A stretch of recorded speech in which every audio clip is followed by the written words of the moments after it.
Yo guys, working on some brakes. Sometimes you'll encounter these set screws. They'll be Phillips or Torx or whatever.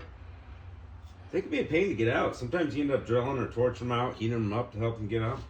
But the first thing you want to try before anything is just find your socket.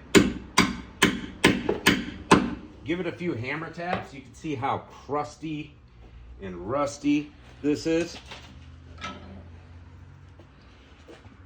And sometimes they'll just come right out if you give it some hammer taps.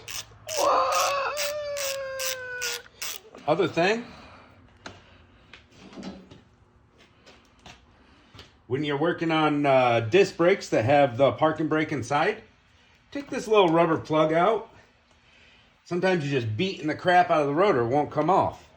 That's because those parking brakes are just locked into this drum.